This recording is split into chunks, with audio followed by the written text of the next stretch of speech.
Ladies and gentlemen, fellas, welcome back to the channel. And by the time you're watching this, we got about 2 weeks until the NFL. Let that soak in. Get the tingles through your body right now, whether you're watching on YouTube, give you a wave, or listening on the podcast version. Let that soak into your veins. 2 weeks till football. It is coming. It is finally here. Knock on wood. We are good to go. And today, we're looking at mid-round running backs, rounds 5 through 7. That's where we're going to cut it off. We already have a must-own video on running backs in general. We covered 3. I want to break down more into the rounds, though, now. So we're going to be going those mid-round running backs, rounds 5 through 7. Maybe you already have 1 or 2 running backs in your roster. I hope you do by these rounds. But if you want to be aggressive and go more towards the wide receivers and tight ends during those rounds, and maybe you like snagging early round quarterbacks, not my cup of tea, not the type of thing we do on this channel. But again, to each their own. In these rounds, these are where you can get a ton of value in rounds 5 through 7 based on where I have these guys ranked and just the overall upside I think they have relative to some other positions in these rounds, and especially some other running backs in these rounds. Hint, hint, you can go check out the bust video for running backs for this year, 2020, and all the other videos, the 100 plus, 110 plus now videos in the 2020 fantasy football playlist on this YouTube channel. Thank you so much for being here. If it's your first time meeting me, I know a lot of people these final 2 weeks before the season starts, 2.5 weeks or so, depending on when you're watching this, will be just meeting me for the first time. A lot of people searching for fantasy football content. You see my videos, they just pop up randomly. It's great to meet you. Please do if you are here. Hit that like button. Takes a couple seconds of your time. And the big one, the subscribe button. You'll be able to see all of my other YouTube content here and there. It's no inconvenience to you, and it's totally free, and it allows this channel to grow if you indeed appreciate any videos out of my past or this specific one if you are brand new here. So today I got 4 names for you through rounds 5 through 7 that I think are just must-own guys in those rounds. There's probably about 10 running backs going in those rounds, sometimes a little bit more depending on your draft, maybe 10 to 12. These are the 4 guys that I would be looking at. I wouldn't be looking at anybody else, and if all these guys go, then just skip running backs and wait until the rounds 8 through 12, which we will be having a video coming out tomorrow or the next day. Again, depending on when you're watching this, it might already be out for that one, so be sure to check out that late round running backs video. That's what I would do. If these guys are gone, I would just wait for late rounds. Hopefully you snagged up some early round guys so you don't have to be forced into taking some of the busts in those mid rounds, in my opinion, through rounds 5 through 7. Devin Singletary, Raheem Mosterts. I don't want to be taking those, not going to call them junk pieces, but guys that just aren't that good for where you have to draft them, in my opinion. And the guys on the screen behind me, if you're watching on YouTube, these are not the guys I'm talking about. Obviously, these guys are not going in the mid rounds. This is just the player profiles for the running back positions, and you can find this on my Supreme Draft Guide. It's going to be linked down below, and it's thanks to Monkey Knife Fight, just $10 this year. If you put it into Monkey Knife Fight, and you can look at everything in the description. It's a prop betting site. All you do is go down below in the description. It'll tell you exactly how to get my Supreme Draft Guide for just $10. There's a link with a video of me explaining it in about a minute or 2. But the Supreme Draft Guide is going to have about 150 player profiles that I put all together. My top 150 rankings for PPR, my PPR and non-PPR ranks in general and tiers, all that stuff. Key stats database. It's going to prepare you and help you dominate your draft, beat your league mates, hold the trophy at the end of the year, and watch the loser do the punishment that you get to choose as the winner of your league, and soak and bask in the glory of it all. Can you feel it right now? 2 weeks away we are. Let's start this video off right now with the first player that we're going to be looking at. One of 2 rookies, hint, hint, today. And it's going to be one Jonathan Taylor, Wisconsin running back. Somebody that I cannot wait to watch play this year football. Everything in the preseason and camp. Look, I guess preseason just OTAs and stuff, not really there. No actual preseason games. But everything that we are seeing out of Jonathan Taylor, just coach speak wise, I mean, everything's going to push up his rankings. Anything that comes out about this guy, he's taking all the first team reps. He's taking the far majority of the first team reps. And that makes sense when you trade up for this guy in the second round. And their general manager said back literally 6 to 8 months ago, they wish that they can actually get Michael Pittman and Jonathan Taylor in the draft, but they don't think they will both be there by the time that they get to pick in their second round. What happens? And they trade up and get Jonathan Taylor in the second round after getting Michael Pittman with the second pick in the second round. He went after T. Higgins, who ended up going to the Cincinnati Bengals, where Joe Burrow also went. I'm excited for Jonathan Taylor. So let's just look at a couple of things for Jonathan Taylor right now. He's currently going off the board in the 5th round, the 5.09. Right now, if you get Jonathan Taylor there, and look, you might be playing in a lot of sharp leagues on Underdog, whatever it might be, and you might be saying, Sal, I can't get Jonathan Taylor at the end of the 5th. That's his ADP right now, according to 4for4 Fantasy, where they're taking the sites, about 8 different sites, ESPN, CBS, the FFPC, Best Ball 10. So these are money leagues as well, and they're using a huge consensus. So yeah, some sites that have a lot of sharp people on them, like Underdog, you might not be getting anything out of Jonathan Taylor. He might be going in the middle of the 4th, the end of the 4th round. But on average right now in many drafts, especially if you're playing with people who aren't as tuned in your league, and you know that probably half of them aren't that tuned in, maybe all of them are not as tuned in as you watching this video, you'll be able to get Jonathan Taylor in like the 5th round. And honestly, I think he's one of the highest upside players in this entire draft. He's going to be, and just the entire league at the running back position and in fantasy, he's going to be running behind Quentin Nelson, the best offensive lineman on the left side of an offensive line for run blocking and just in general for the past 2 years right now, best run blocking efficiency offensive lineman and overall lineman in the NFL these last 2 seasons, according to Pro Football Focus. And he's coming into a situation where, Marlon Mack has been good. Marlon Mack has been putting up solid numbers the last couple of years. 1,000-yard rusher last year, even though he was injured for like the final month of the season, final 2.5 weeks of the season, played injured a little bit as well with lower body injuries, but Marlon Mack is just not moving the needle for them. When you have just this massive talent in Jonathan Taylor coming out and you trade up for him, showing that you have strong interest in actually using him as a rookie, sure, it might take 2 to 4 weeks for Jonathan Taylor to fully cement Marlon Mack, but I do think at some point this season he's going to. I think that Marlon Mack is a better running back than what Jordan Howard was last year, and it took Miles Sanders about half the season to pass him up, even having a preseason. But I also think Jonathan Taylor is miles better than Miles Sanders was coming out in his first year. I kind of comp Jonathan Taylor to Ezekiel Elliott coming out of college, very similar players. Obviously, Zeke in the NFL passed up really after his second year in the NFL, made himself a lot better of a pass catcher. I think Jonathan Taylor can do that. People want to knock Jonathan Taylor's pass catching ability, and that's just wrong in my opinion. At Wisconsin, in 3 years, he had 925 carries in his career. I'll zoom in on this overall stats from his Wisconsin days. So you can say that you're concerned about the workload. I'm really not. He ends up going for 50 touchdowns. He has 55 total touchdowns, 50 on the ground, so 5 receiving ones. He only had 42 receptions in 3 years, which was 14 per year. But that's pretty much average in college. If your running back is getting 20 plus receptions, especially 25 plus receptions in a season, that's very good to see. But it was more so the offense that they played him in. He did see a 10.3% target share. So the volume is not the thing to look at. Anytime a running back goes for a double-digit target share in their passing offense, 10.3%, that's good. Wisconsin is just a run-first offense. Hence why this guy averaged over 300 and about a 308 carry season per year while he was at Wisconsin for 3 seasons. They don't throw the ball. So although he only averaged 14 receptions per year, he still saw a 10% target rate. So even their wide receivers weren't seeing a ton of receptions in general. So it's very important to make sure that you're looking into the efficiency numbers and the overall target shares. You have a guy in Melvin Gordon who never produced the numbers that Jonathan Taylor did in college in the receiving department, and then Melvin Gordon comes into the league and he gets to just catch balls left and right from Phillip Rivers. Oh, but Sal, it's a cheat code. He had Phillip Rivers who checks the ball down a ton. Okay, I'll give you that one, but you know who's now the quarterback of the Indianapolis Colts who's going to be throwing checkdowns to? No, not Nyheim Hines. I don't want to hear this BS about Nyheim Hines is a pass catcher. He's good. No, Nyheim Hines is super inefficient. Maybe he's average in the passing game, but this is Jonathan Taylor who's going to be, in my opinion, above average in the passing game. And now he gets to play with that same player, that Melvin Gordon. Everybody knocked his passing catching ability, comes out and is a very above average pass catcher now in the NFL, mainly maybe because of Phillip Rivers. And Jonathan Taylor now gets to play with that player in Phillip Rivers who's going to help running backs out of the backfield in their passing game. Check down city alert. So I love Jonathan Taylor this year. The concern is that, you might not get like a month out of him as a starting running back. Maybe not 6 weeks since there was no preseason. That's the concern. But like last year with Miles Sanders, and I think it happens quicker for Jonathan Taylor, especially behind this offense, especially in the red zone, and just because of his talent level in general compared to Marlon Mack, I think the second half of the year he's going to be one of the best running backs week in and week out for fantasy purposes, and maybe even in the NFL. If this was 5 years ago, Jonathan Taylor would have been a top 10 pick, similar to what you saw out of Leonard Fournette, similar to what you saw out of Zeke and Saquon Barkley. And those players were first-round picks, Saquon and Zeke coming right out as rookies. Jonathan Taylor would be in that department, like a Clyde Edwards-Helaire is right now as a rookie, as a first-round pick with the Damian Williams news, if indeed this was 5 years ago and Marlon Mack wasn't coming off of a couple 1,000-yard seasons. I think it's going to take a couple of weeks. That's why he's slipping into the 5th round. I honestly think Jonathan Taylor is an early to mid 4th round pick. I would be scooping him up if you're there in the 5th round early and he's still on the clock. If you don't think he makes it back to you, take him in the end of the 4th round if you really need to. There's a lot of upside right now for Jonathan Taylor, and I am very excited to see it. The second player we will be talking about is David Montgomery, Chicago Bears sophomore running back, after not having the greatest of rookie seasons in terms of his expectations, being drafted in a lot of fantasy drafts, similar to where Jonathan Taylor is going, at least where I think he should be going, in like the 4th round is where Montgomery went last year. We could zoom in on his 2019 stats overall, and again, they were not that great. He was known as a guy who was breaking tackles coming out of college, and he did that in the NFL. He was 13th in evaded tackles amongst all players, and he was a rookie last year. The issue was he was 53rd in yards after contact, which is not good, and that says right behind me, yards after contact if you're watching on YouTube, and then he was 60th in yards created per touch. But okay. All these things are fair, but he's going with now almost the last pick in the 5th round, the 5.11. Again, you might be saying, Sal, he doesn't make it out of the end of the 4th, beginning of the 5th, and all the drafts I'm doing on Underdog, or all these drafts that I've been doing in the preseason. People drafting in May and June and July are sharp people. They're actually tuned into fantasy. Most people drafting in August are casuals, or September are casual people. They're not going to be up to speed on the actual ADPs and values of these players, unless, of course, you're watching these videos. Let's talk about the bad. Obviously, I just talked about how inefficient he was, even though he was efficient at breaking tackles, inefficient afterwards. But look, he ended up seeing 242 carries, 889 yards. That's not good. Very inefficient.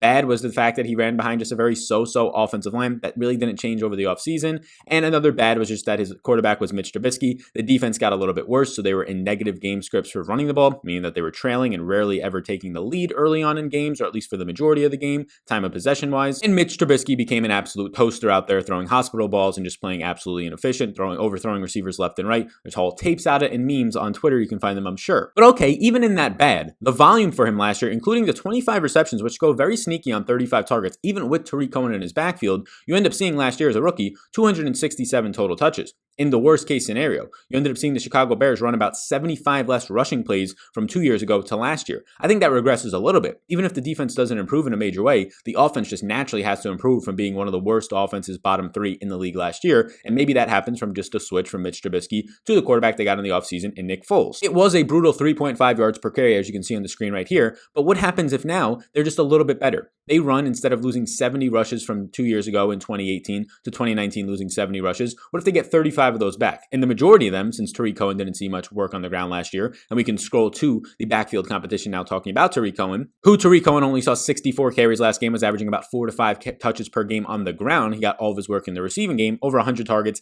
75 receptions, but was very inefficient in the receiving game. He did have a lot of receptions in volume, 10th in receiving yards amongst running backs, 4th in receptions, 8th in routes run, but his overall efficiency metrics were very bad. He had a lot of drops as well. If they're going to have 35 more carries now, then you could assume that at least 20 to 25 of those, if not more, is going to go to Jonathan Taylor, and bam, just like that, Jonathan Taylor is pushing towards a 290 touch season. And if they actually are in a situation where maybe they run a little bit more than that, closer to what they did in 2018, if the offense is a little bit more improved, if the defense stays as they were last year, or even improves back to maybe not being number 1 in the league like 2018, but maybe being number 5, 6, or 7, now you have close to, or if not a 300 touch running back, especially if he takes a step forward in the receiving game at all. 25 touches as a rookie receptions wise in the receiving game is a very good number. Now you have a guy who's going to be going out there and being in the situation where he's touching 300 touches and he's almost going in the 6th round of your drafts. It is very good to see that. And there's no competition. Yes, Tarik Cohen will be in there for passing downs, but the reason why Tarik Cohen had so much work last year, ended up seeing 79 receptions on 104 targets, was because they were trailing so much. So if they stop trailing, and that helps David Montgomery, it's going to be an even better situation for Montgomery because Tarik Cohen won't be out there as much, won't be snagging up as many receptions. After that, there's no competition, as Ryan Nall and Artavius Pierce are not going to really be doing anything. Ryan Nall saw 2 carries all year last year, and he only was active for 2 games. Now here's the offseason additions that you can find. Again, all this stuff is going to be on these player profiles on the Supreme Draft Guide, just $10. Link down below. You can figure out how to get it through Monkey Knife Fight if you were eligible for that offer. In the offseason, you can see they ended up getting Nick Foles. They added some tight ends from whether it's just some veterans, and Demetrius Harris, former Kansas City Chief, Jimmy Graham, former Packer, former Saint, former Seahawk, all those things. They had some tight end depth, so that's really not going to factor in too much. Jimmy Graham is not a great blocker. Demetrius Harris, if anything, will probably block for the most part. Cole Kmet in the draft, but they didn't really add any running back depth that I should be worried about. They added absolutely none. Nothing in the draft, which helps David Montgomery. Makes sense since they drafted him last year pretty early, but nothing in free agency. So there's nothing to worry about there. Their offensive line probably isn't going to improve that much. I mean, they added some offensive linemen, but Jermaine Effendi comes from a Seattle offensive line that was very bad. So if you can't stay on the Seattle offensive line that needs offensive line help, it says a lot about you. They added a 7th round offensive lineman interior in the draft. And then what you end up getting last year, their offensive line, they ranked 20th in pass blocking and 20th in run blocking. So slightly below average. Their best run blocker in James Daniels was actually ranked 77th in the league last year. So I think they're going to regress closer to their 2018 rushing totals, which will help David Montgomery. Getting this guy at the end of the 5th, even if you're in sharper leagues and he's going midway through the 5th, as potentially your RB3, your flex spot, or your RB2 at this point, and you're in the end of the 5th round with a strong RB1, and you've already solidified 3 stud wide receivers, you're in a really good start to your draft, in my opinion. Next up for us is another rookie in DAndre Swift, and I like DAndre Swift a lot. He continues to move up my board as close to now a top 25 running backs in my rankings, and you can get this guy in the 6th round. DAndre Swift is a fantastic flex option. If he's your RB3, if you now have 3 wide receivers, 2 stud running backs, or 3 stud running backs, 2 stud wide receivers, and now you get DAndre Swift in the 6th round, where he's currently going on average as ADP the 6.04, you are set up beautifully, in my opinion, because this is a guy who can hit a home run immediately out of the box. Kerryon Johnson has already said to the media that he's excited to split the workload and now to take a back seat pretty much in his comments to DAndre Swift. That's good to see. All the positive news out of camp is that DAndre Swift is just taking on a ton of a workload. Not only is he becoming already the passing down back on 3rd downs, but he's taking on even more of a workload than that. We kind of got to see that last year in his final year at Georgia, where if I zoom in here on his stat line last year, he ends up going out in 14 games and having 197 carries, over 1,200 yards, and 8 touchdowns. And he had, like we talked about earlier for rookies with Jonathan Taylor, he had that magic number of over 20 receptions with 24 receptions for 216 yards. He ended up getting it done inside the red zone as well. Inside the red zone, he had 11 touchdowns last year, and he he was very good against top 25 teams in the league, averaging 5 yards per carries on 82 carries. He had 408 yards and a touchdown. But he's coming into an offense that, yes, Kerryon Johnson, coming into his third year, has had a lot of upside, at least in high hopes from last year and even his rookie year out of Auburn, but back-to-back knee injuries that have just decimated this guy. He's just not the same player. He's not going to be able to get it done out there, in my opinion. You spend draft capital on a second-round pick for DAndre Swift, who I had as the number one running back in this draft, and now you have this number one running back in the draft, in my opinion, and a lot of sharp analyst opinions, going into a team that wants to run the ball, a bunch of donkeys. They have a good passing offense, so they should stay ahead in games, in my opinion, to an extent. Defense not great, but at least be in neutral game scripts. And even if they're not, the pass-catching ability of DAndre Swift, again, in his Georgia career, if I scroll down here for you, 73 receptions in the last 3 seasons. That's really good to see. Only 3 drops on 90 career college targets. In that very key indicator of over a 10% target share while in college for a running back, 10.1%, similar to Jonathan Taylor's number, is good to show you that he's a game flow independent back, which Kerryon Johnson really has not been for Detroit. And there's some reports coming out that they want to use a huge committee in the backfield in Detroit with Ty Johnson. They got rid of J.D. McKissick, but they still have Ty Johnson. And they also drafted another rookie running back there in Jason Huntley. And they have all these other guys, right? Kerryon Johnson, DAndre Swift himself, Bo Scarborough is still there. But I don't buy it, because once DAndre Swift steps on these practice fields, and he's there right now, and he steps on the field in the regular season, he's going to be the best running back on this team by far. It's not even close. It's not even close. He's coming out of Georgia U, running back U, where they're producing running backs left and right there, whether it's your Todd Gurley's, whether it's your Nick Chubb's, and left and right they're producing these elite running backs. So you should be going out there to get DAndre Swift, and he continues to move up draft boards. But again, a lot of casuals drafting in the end of August and the beginning of September, and maybe until you watch this video, you didn't realize it, don't understand the talent level of DAndre Swift and the fact that he is actually going to be the best case scenario for the Detroit Lions from just a talent perspective, a versatility perspective, and just pure overall running perspective on the ground for their backfield right now. Their offensive line did lose Graham Glasgow, who went to Denver to now block for Melvin Gordon and Philip Lindsay, so that is a tiny bit of a concern because he was their best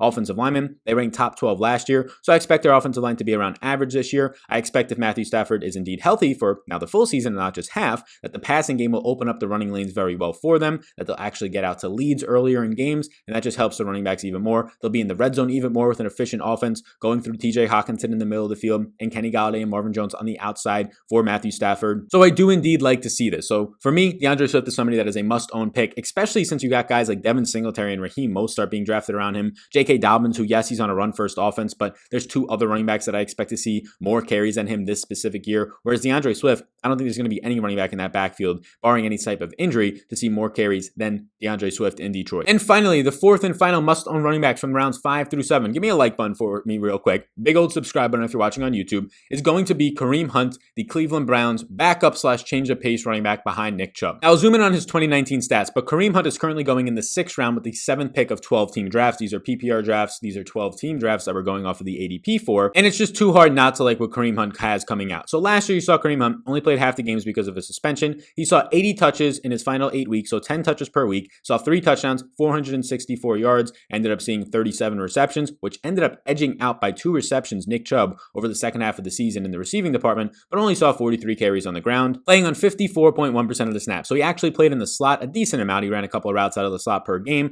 and he played a lot in the backfield with Nick Chubb because they overlapped. Nick Chubb was playing well over 50% of the snaps the second half of the year, and the fact that you had Kareem Hunt playing over 50% of the snaps means that they overlapped on the field together. He was seeing 4.6 receptions per game, so I'm going to like him a lot more in PPR formats, especially for the value, and he was top 5 in per play production at the running back position. Now, I have no reason to not want to take Nick Chubb. Nick Chubb is a top 10 running back for me in my rankings. He's a number 8 running back overall currently for me in my rankings. I just think that Kareem Hunt, based on the value that you're going to be getting, a guy that's going to be seeing maybe 3 or 4 receptions a game on average, with the upside of these 6 to 8 reception games, especially if they use him in the slot a lot more, I'm going to like that. You have Kevin Stefanski coming out here who likes to go run first. Now, the issue with him going in the slot is they're going to run a lot of 2 wide receiver sets if Stefanski uses Minnesota's offense that they used last year, where last year they were using, when healthy, Adam Thielen and Stephon Diggs on the outside. When Thielen was not healthy, you had some sort of mix of Stephon Diggs and Busy Johnson on the outside. I expect it to be a lot of Odell Beckham Jr. on the outside with Landry on the outside and 2 tight end sets, which means 1 running back usually in the backfield. Now, that's okay if that's going to be a lot of the offense with Nick Chubb back there, but the times when that's not the case and they go 3 wide because they're trailing or they're just in passing down situations or it's a change of pace situation, if you're going to be getting 10 to 12 touches out of a running back in the middle of the 6th round right now, or just somewhere in the 6th round in your specific draft, and he has the upside on those 10 touches for half of them to be receptions, it's just hard to ignore that. And then obviously you have all the upside in the world if anything happens to Nick Chubb, who I expect to be in line like he was last year for a 300 plus touch season. If anything happens for him, he got injured in college. If there's some sort of injury now that happens to him in the NFL, Kareem Hunt steps into an automatic top 10 running back week in and week out, and if not top 5 running back, depending on the matchups for him. Now, Nick Chubb is there. He played 71% of the snaps last year, and Nick Chubb in 16 full games only had 36 receptions, while Kareem Hunt in 8 games had 37. So you obviously know Kareem Hunt will be the primary pass catching back. I don't think Nick Chubb will be crushed in the receiving game, but I would expect Chubb to go from a 36 reception season down to like a 20 to 25 reception season. But a lot of that can be made up for with this new offense coming in. And instead of having 298 carries on the ground and only 8 touchdowns, where he was actually unlucky inside the 10-yard line compared to all the other running backs who saw the similar amounts of red zone touches that Nick Chubb saw in the red zone. And inside the 10, I'm talking guys like Saquon Barkley, Ezekiel Elliott, Todd Gurley. Nick Chubb had one of the overall lowest touchdown success rates inside that 10-yard line. And a lot of that is just being unlucky and running behind what was a awful offensive line last year. It just hurt Baker Mayfield a ton and the running game. That's going to be better, which will help Nick Chubb, but also is going to be helping his backup in Kareem Hunt. There's also a slight chance that at some point during the season, Kareem Hunt could get traded to another team, and that could just be a great situation because if that's the case, he's probably coming in to be the top dog. Now, that's a very slim chance, but we've seen something like that happen before when Nick Chubb was a rookie and they ended up trading out Carlos Hyde midway through the season. So that could happen. It could open up some upside, but I'm not going to be banking on that or making it a key point, just something to note. And then lastly, the team additions and subtractions. These are some things that we should actually touch on because the offensive line improved in a major way. They get Jedrick Willis, a tackle out of the draft out of Alabama with their first round pick. Then they go around and they end up getting themselves Jack Conklin, who is a major force on the offensive line of a run first unit the last couple of years in Tennessee, was blocking for Derrick Henry's huge seasons, league leading rusher last year. Will now be blocking for Nick Chubb, but also Kareem Hunt. They go out, they get a fullback that's going to help this run first offense that I'm expecting now with Kevin Stefanski thriving off of play action, where Austin Hooper will be an addition for them from the Atlanta Falcons. And I don't really lose much that I'm too worried about. Some offensive linemen, but again, offensive linemen that weren't great last year, replacing them with higher upside guys in Jack Conklin and Jedrick Willis. So I do think Kareem Hunt is somebody that we want to be owning based on the value that you can get him. Look, if he was going in the 4th round, yeah, I don't want him there. But going midway through the 6th round as your RB3 flex option for a guy who was averaging 10 touches per game last year and half of them being receptions, that is huge PPR upside. And I think he's an independent skilled player, not really a handcuff to Nick Chubb. He's an independent player on his own who has all the upside in the world if anything was to happen to Nick Chubb. So that's it. Those are 4 running backs must own guys between rounds 5 through 7 right now. A recap: Jonathan Taylor, David Montgomery, DAndre Swift, and Kareem Hunt. In those rounds at the end of the 4th, if you want to stretch it, to the end of the 7th, to the beginning of the 8th, those are the guys that I'm looking at right now. I'm not looking at any of the other bust running backs like Devin Singletary's and J.K. Dobbins, who I don't think Dobbins is a bust, but just won't have as much opportunity, and Raheem Mostert, who I think is the biggest bust of all the running backs right now based on ADP. I don't want those guys. I want the guys that I mentioned today in the video, and if you want to be getting some late round running back videos, they might already be out depending on when you're watching this. If not, they'll be releasing about 1 or 2 days after this video, so you can check the upload date on this one for late round running backs, usually around 8 through pretty much 12 to 16, depending on how many rounds your draft is. So thank you for tuning in. If you want access to all of my rankings for your draft, which are going to help you, the more informed you are, the better chance that you have at winning your league. And I've been putting a ton of time, effort, and information into my Supreme Draft Guide. Not only do you have all these player profiles for different positions, you end up getting overall these key stats databases right here, the rankings that are dropping down, PPR, non-PPR, top 150s, rookie rankings, tiers, ranking updates as well, so you can see when news drops, the updates that I'm making personally. All that stuff is in the Supreme Draft Guide, and it's only going to be $10. Thank you to the sponsor of the Supreme Draft Guide and this video, Monkey Knife Fight. You can find all that information linked down below. Before you head out, hit that like button, hit the subscribe button, and check out some of the other videos on this channel. Thank you so much, everybody, and I will see you in the next one.